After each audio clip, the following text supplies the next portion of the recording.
Hey guys, subscribe for daily content. And if you're shopping for gear, make sure you check out the description for the newest items at some of the very best online retailers. There's also links for some of the items that I personally recommend. Thanks! What's going on YouTube? Metal Complex here, and today I've got another interesting knife review / knife overview to share with you guys. This is the Maxace Knives Babylon 2, which is a titanium button lock. Very cool knife. This is a knife that is available right now. I will link it down below, but I believe it's hard to find outside of like AliExpress, which those types of websites are not websites that I really like to link to, but that's unfortunately the only place that I can find online that has them available at the moment. So I'll link them down below if you guys want to check them out. Thanks so much to Maxace for sending this in for me to take a look at. Thanks to my patrons who are supporting me. Link for Patreon down below. And please make sure to follow me on Instagram at metal_complex. Let's go ahead and get an overall measurement of the Babylon 2. I don't know anything about the original Babylon or how it differs. I've never handled it. I didn't even know that this line existed until this one came about. This is a big knife, 8.75 inches overall. Blade length is coming in at about 3.6, maybe a little bit longer. The cutting edge, I think, is going to actually be, even longer because of, how the blade is, the curvature and how it extends beyond the handle. 3.75 inches of cutting edge, so fairly large knife. How about some size comparisons up against the Ontario Rat Model 1 and the Ontario Rat Model 2? There you go. Let's go ahead and put it up against the Demco AD 20.5. There we go. And how about the Spyderco PM2 and the Spyderco Para 3? Once again, I think we can see here it's a big knife. And last but not least, the Benchmade Griptilianer, in this case the Ritter Hogue, and the Benchmade Bug Out. Okay, how is the action? The action is extremely good. So for anybody who doesn't know, Maxace knives are made in China. We probably could have guessed that, right? We have some big names, that we're all kind of used to. Bestech, Riat, right? There's a couple other ones out there. Whoever's doing the OEM work for Maxace, and I have seen it shared. A lot of people say, they've seen a Maxace knife that is a clone of another knife. So I've talked with Maxace about this, and Maxace and some of these other unknown companies that have a lot of similar models when you go to AliExpress, a lot of them share the same OEM, and they actually intentionally sell these designs to each other. So what appears, and this was the way it was for me too, what appeared initially as somebody copying somebody was apparently some, thing that they had worked out, right? So whether Maxace is the actual OEM and they are a brand, or there is, it's some other company, or it's some other unnamed OEM, and all these companies just share the same OEM, and sometimes they sell each other the designs, I don't know. In the past, Maxace did some actual clones of popular models. It's been a long time since I've seen them do that, and so that's kind of why I'm willing to take a look at Maxace knives now, because it seems like what they're doing are original designs, which is something that's what I really like. I mean, that's what we want to see, our original designs. But anyways, whoever the OEM is, the manufacturing quality of Maxace knives is utterly insane. This is some of the nicest production work that I have ever seen, and it absolutely extends to this model. Something like this, if it were to be released in the United States, like if this were made, this exact knife, if it were made in the USA exactly like this, would cost an absolutely insane amount, and I mean that, an insane amount of money. It's got spectacular fit and finish. The disengagement of the button, you can see there the release of the blade, no problem. Very easy to interact with those massively oversized thumb studs. What's acting as the detent, which is the plunge lock itself, is functioning just perfectly. And then you can also use that little slot there to do the reverse flick if you want to. This thing is just kind of a fidget beast. It's really satisfying, really entertaining to deploy and mess around with. And they just kind of nailed it on all fronts. This is just a really fun knife to deploy and manipulate. It's also, when you're actually using it, like taking it out and actually cutting things with it, will be fantastically easy to manipulate Do I dare say in the field? I don't know. That doesn't really sound like my dialogue. You get what I mean. Let's do carry profile. Thickness up against the Spyderco Para 3. You can see here it's really not all that thick. Even, you know, like they've contoured it. If it is thicker, it's just ever so slightly. I think I started one sentence and then just stopped. They've contoured it. Usually what you get is thicker scales with that contouring, but that's not the case here. Length and height up against the PM2 and Para 3, it is definitely longer than both. And I think, no, even at maximum, the PM2 still has it by a bit. So it is going to take up a decent amount of room in your pocket. I mean, if the only thing that you carry in your pocket is your knife, then maybe not. Let's take a look at the inside of this thing real quick. So it is obviously titanium, and they have definitely milled it out for weight reduction, which I think is a good idea because it's a pretty big knife. We're looking at titanium, lots of titanium all over the place, and then we are looking at M390 for the blade steel. My guess is this thing weighs something like 5 ounces. More, 5.5 ounces. I mean, it's full titanium and it's pretty big, right? Ratios are not perfect. But it probably still weighs less than your cell phone. So, you know, for some people, that's just going to be too much. Do with that information what you will. Let's go ahead and measure blade stock thickness. Fairly thick blade here. Let's take a look, get the calipers on, and my daughter has been messing with this. This is the number one favorite thing to mess with in here. Okay. So we have about 152. So we're probably looking at about a 150,000th blade stock, which doesn't surprise me at all. So there you go. Not bad for the geometry of the blade by any means. Hardware check. Let's go ahead and get out my tools. As per usual, my tools are very inexpensive and very recommendable. You can find them right down in the section of my description that talks about the tools I use on this channel. I feel like maybe the pivot is a T10. Yeah, it is a T10. And so are the thumb studs, by the way. The rest of these screws, I think, are T8. Yeah, these are all going to be T8. Now, there's a lot of them. It's a button lock. It's not going to be too difficult to take apart. I'm glad that everything's T8. There's just, I don't know why we need 3 screws on each side, but we do. That's what we've got. So, you know, what are you going to do? But just make sure you've got a place to put your hardware and some quality tools, and you should be good to go, like I always say. Okay, have we finished up there? Yeah, I think so. Let's talk about this thing. Wow.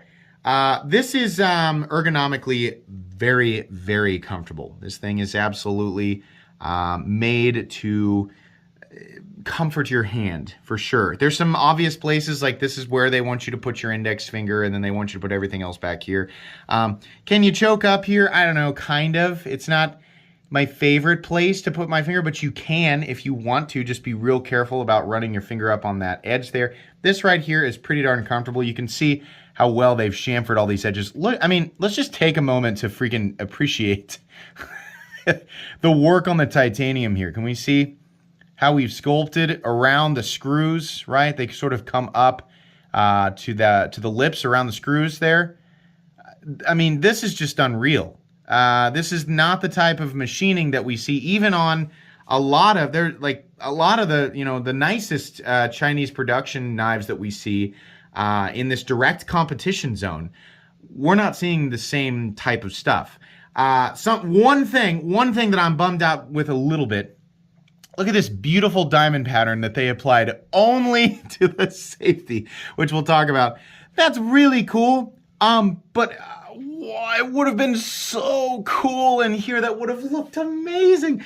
Why do so many companies tease us with stuff like that and then they don't do it? Like, I have talked about this so much, and I have applauded and celebrated knives with a continuous a diamond or a checker pattern or a crosshatch pattern. It always looks so good, and it seems like people agree with me. It seems like I get a lot of people going, yes, this looks good, I like it. And companies go, okay, we're writing that down, and we didn't do it at all. Like, what? Come on, do something like there are so few models out there that have that beautiful, you know, checker pattern, and we have an example of it right here.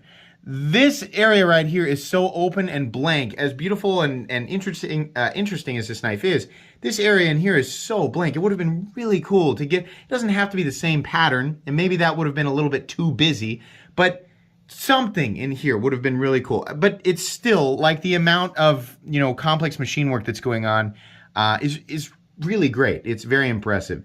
Pivot, I've seen that pivot before on Maxace knives and other similar, right? The companies using the same OEM. I'm sure they have the same pieces of hardware, right, to pick from.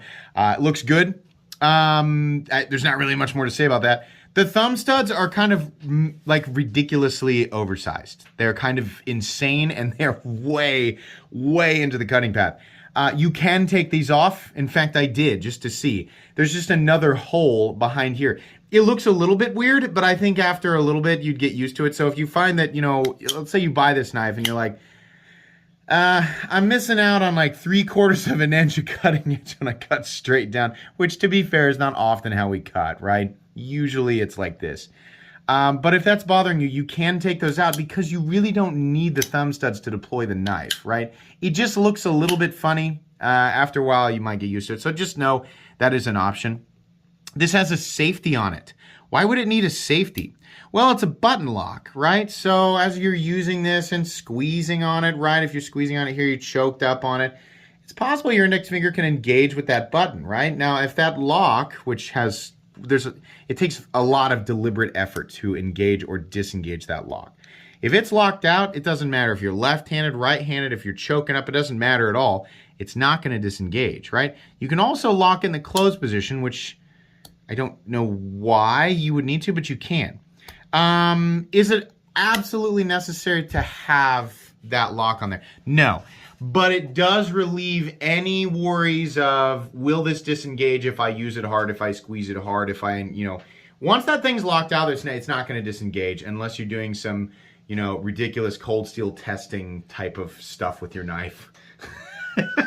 Yeah, it doesn't need to be there, but it's also not hurting anything at all. I mean, if you don't use it, it's not, it's not in the way whatsoever. There's no part of that button that bothers me at all. And the way they did it, I think, is nice. I mean, they managed to take a lock switch or safety switch and turn it into an accent. I mean, that's a piece of titanium there. They textured it, which is not, you can kind of use the texturing. It's easier for me to just use like the edge. But yeah, they did turn it into almost a decoration that goes along with the thumb studs. I got to be honest, seeing the colors, this comes in two different colorways. You can get, all tumbled with blue accents. You can get all tumbled with gold accents. A lot of times I see this with Maxace. They're like, you can have these colors or these colors. Give us an all gray option or an all black option. It's not everybody wants the color on there. It doesn't look bad. But sometimes, like with me, if I have an option to get something that is completely and totally stonewashed, unless I'm intentionally going after something that's very, very busy and crazy with color, a lot of times I'm going to choose that depending on what caliber of knife it is, right? And so an all tumbled finish for me is going to be preferable over time. Why? Well, Anno looks good, but Anno wears away, especially on surfaces that you interact with a lot, like the pocket clip or the thumb studs, or in this case, the little safety switch, right?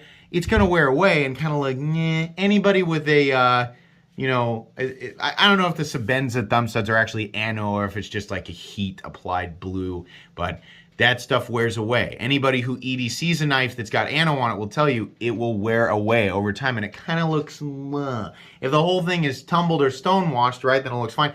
When it's all black, sometimes the DLC or if it's like a tumbled DLC, when it starts to wear away, it kind of just, in my opinion, adds character to the knife.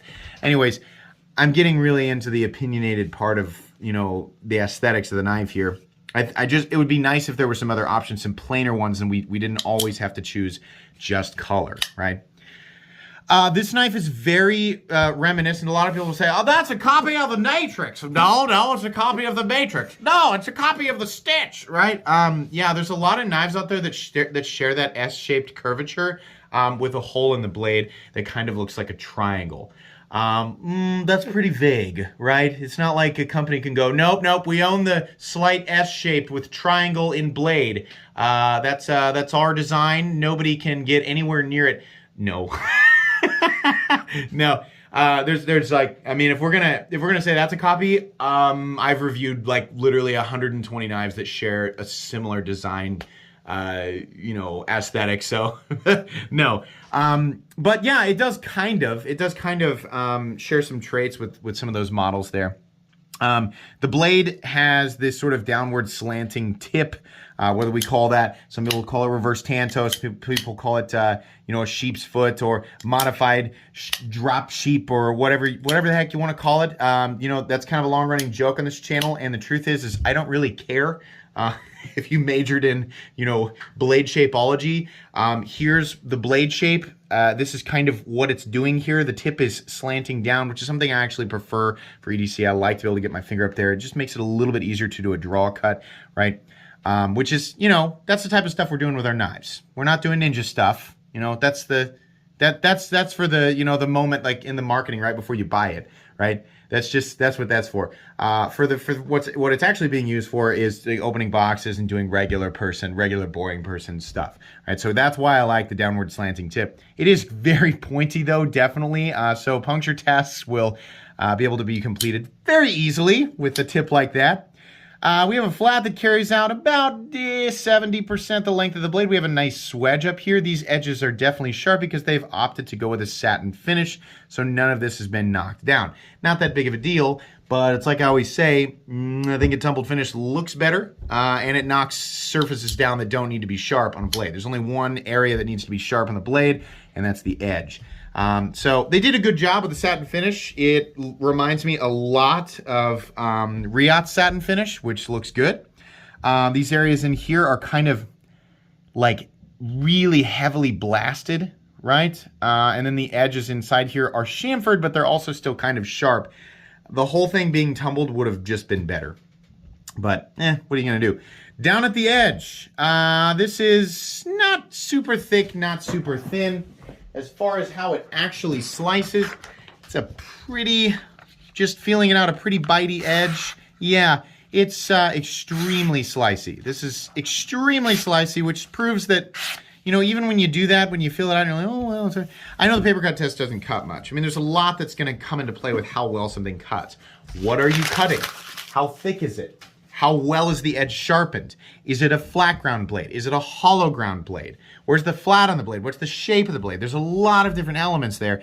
But as far as how readily this particular edge passes through something like paper, with ease, as I just demonstrated there. It is very sharp. It's going to get hung up on the thumb studs, and every now and then you're going to get something in that fuller there. But for the most part, cutting with this thing is going to be pretty easy. This is M390. I'm going to assume that it's been heat treated correctly. I have no way to test that. That's not what I do on this channel. There's a billion other channels who do stuff like that. So hopefully somebody out there has actually tested this thoroughly and not just, like somebody like me who's just doing regular opening packages and stuff with their knives. Anyways. Let's see here. The backspacer looks good. This is kind of a typical move for a backspacer. With designs like this, we've got a gear pattern and it just sort of follows the different angles. It looks good and offers a little bit of contrast with the color here. There's no lanyard hole because they figured out that literally nobody cares, right?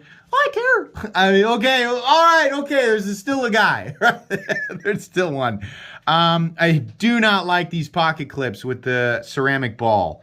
I do not like these. They're so pinchy, and it's such a, it's like it really holds on to my pocket.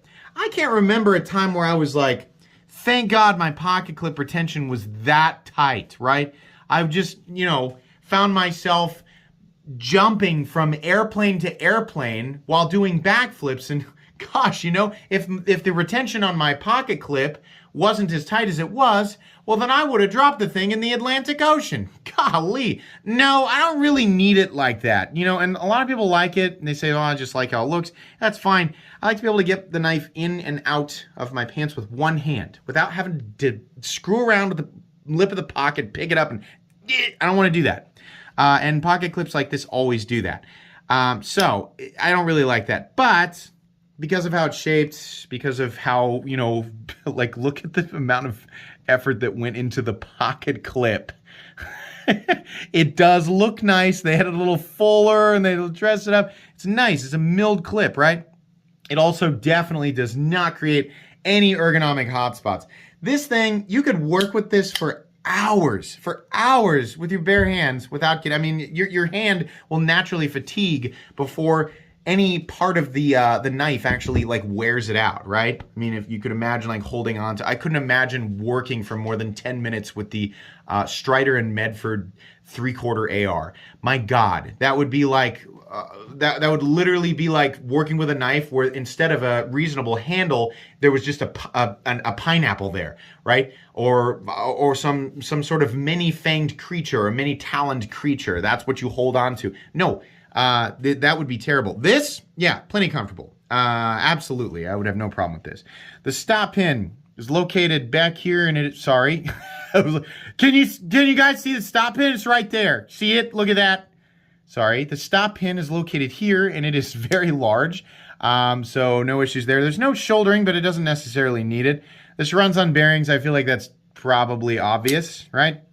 The lockout, completely and totally solid. I always expect a little bit of blade play with a plunge lock, but no, Maxace has just done a wonderful job with that plunge lock, and it's great. There's minimal stick too. Most of the time, like just deploying it like this, you can see there's really not any stick, right? So that's really nice. No pivot lash, nice and smooth, very consistent. And then we even have, even though it doesn't have an actual detent ball, they've managed to still make it clicky with that plunge lock, which is a nice touch. They know what we like. Nice centered blade, very beautiful. This is a killer knife. This is a really, really cool design. I really want to see more Maxace knives at retailers that the vast majority of my audience are used to buying from. I do not like linking to DHgate, AliExpress. I don't like doing that. I mean, that's Amazon over in China, right? And a lot of people say, oh, it's because they sell clones there. I don't know if you've noticed, but there's clones on Amazon here, right? And I still link to stuff like that. I'm just not as comfortable. And I also don't like that, you know, when people buy things off of those websites over here in the United States, because 87% of you are watching from the United States right now. That means when you order it, you get to wait like a month or two before it comes. I've seen a few Maxace knives at a few retailers that some of us are used to, but there needs to be more. So on the off chance that there's some major retailer watching this review, yeah, I think this might be a good brand to pick up, right? The quality of these things, I reviewed, what was it, like the Medusa OTF and a few others, and I was just like, what? The quality is so outstanding. It's insane. Now, they got some weird stuff, right? As every company does. Not everything is an absolute home run, but this, outside of the pocket clip, and the fact that the thumb studs are like way into the cutting path and honestly just way too big. Like what? Why? You know? Outside of that though, what a fantastic design. I mean, it's seriously, it's like they were like, oh, people like button locks now? Okay, we'll give that a shot. And then they just make a perfect one in titanium. What's the price in this guy? $260. It's not often that I say this, but wow, yeah, this is a ridiculous deal. At $260, which is still a lot of money, by the way. I'm not that out of touch. I'm saying for what you are getting here versus what I regularly review, which, if you didn't know, are knives ranging anywhere from about $20 up to about $6,000 or $7,000 in some cases. At $260. This thing makes its general competition look like a joke. This is ridiculous. I mean, this is one of the coolest knives out there right now at about $260. I mean, you know, there are companies that are not even doing this, that are charging $350, $360, right? It's insane. $260. I mean, Maxace has a whole bunch of stuff like this where the quality is just like, I'm just not even able to fully articulate exactly how much I appreciate it. And it just makes a lot of the competition look silly, right? Now, if Maxace starts to get more popular, then we'll probably see prices increase. But for right now, stuff like this, yeah, They're really knocking it out of the park. This is excellent. It is kind of a ridiculous knife though, and it's pretty big, so it's not going to be for everybody. Just, you know, if you're the type of person who's like, I like large knives, definitely like full titanium, definitely like a button lock. I can legally carry this. I like all that fancy stuff, right? I want all the shiny, fancy, the knife enthusiast elements. Did I say if you like big knives? Yeah, then this is going to be, you know, something for you. It's definitely not an everybody knife, but it's still recommendable in this sort of category, which is generic enough to where I can say, yeah, generally speaking, it's a recommendable knife. Does that make sense? So this is going to go on my recommended knives playlist. I like this a lot. That's going to be pretty much it today, guys. I don't know that there's really a whole lot more I need to say. Thanks so much to Maxace for sending this in. I really, really enjoyed this one. This is one of my favorite knives that I have reviewed in the last few months. Definitely cool and a contender. I'm not saying for sure, a contender for best of 2022. Anyways, thanks so much for watching. Please make sure to follow me on Instagram at metal_complex. If you enjoyed this video, leave a like. If you'd like to check out my other content, I do of course have lots of videos of knives that are either expensive or inexpensive that I do or don't like, so check those out. And if you enjoy all my content, go ahead and click on that Metal Complex logo right there and subscribe because there's definitely more coming. Thanks again for watching, everybody, and have a great day.